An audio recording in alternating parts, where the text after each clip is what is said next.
हरियाणा में हार मिलते ही कांग्रेस को समाजवादी पार्टी ने यूपी में अपने तेवर दिखाने शुरू कर दिए। दरअसल यूपी में 10 सीटों पर उपचुनाव का कभी भी ऐलान हो सकता है। बीते लोकसभा चुनाव में एक साथ चुनाव लड़कर अच्छा प्रदर्शन करने वाली सपा और कांग्रेस इस चुनाव में भी एक साथ उतरने वाली थी, लेकिन लगता है कि अखिलेश यादव इस मूड में दिख नहीं रहे, क्योंकि हरियाणा में कांग्रेस का हाल देख अखिलेश अपने तेवर पूरी तरीके से बदल चुके हैं और 10 में से 6 सीटों पर अपने प्रत्याशी भी उतार दिए। कई दिनों से सपा और कांग्रेस में सीटों को लेकर खटपट की खबरें थीं।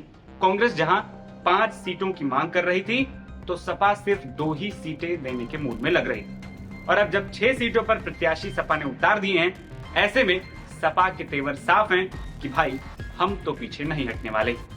अखिलेश ने जिन 6 सीटों पर उम्मीदवारों का ऐलान किया है, इनमें फूलपुर और मंझुआ सीट भी शामिल है, जहां पर कांग्रेस दावा कर रही।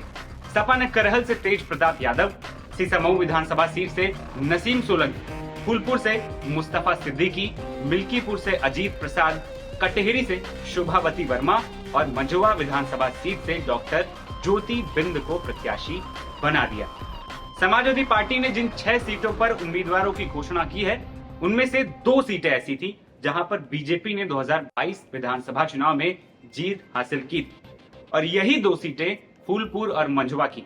इन दोनों ही सीटों पर गठबंधन के तहत कांग्रेस अपनी दावेदारी पेश कर रही थी, लेकिन अब सपा ने उम्मीदवारों की घोषणा करते हुए कांग्रेस को एक बड़ा झटका दे दिया।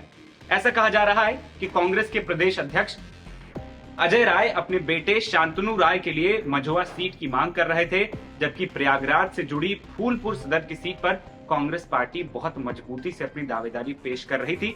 इसके लिए खूब तैयारियां भी चल रही थी, लेकिन अखिलेश यादव ने अपनी लिस्ट में इन दोनों ही सीटों पर कांग्रेस के लिए दरवाजे बंद कर दिए। सपा द्वारा जारी की गई लिस्ट में नजर डालें तो इसमें पीडीए को तरजीह देते हुए देखा जा सकता है। इसके अलावा अखिलेश ने अपने भतीजे तेज प्रताप यादव पर भरोसा जताया है। जेल में बंद इरफान सोलंकी की पत्नी को भी सीसामऊ से टिकट मिला है, तो अयोध्या में सपा को जीत दिलाने वाले अवधेश प्रसाद के बेटे को उनकी ही विधायकी वाली सीट यानी मिल्कीपुर से टिकट दिया। सपा के उम्मीदवारों के ऐलान के बाद अभी भी 4 सीटें खाली, जिसमें खैर, कटेहरी, कुंदरकी और गाजियाबाद सदर सीट शामिल। 4 में से 2 सीटें ऐसी हैं जिन पर सपा का विधायक पहले से था।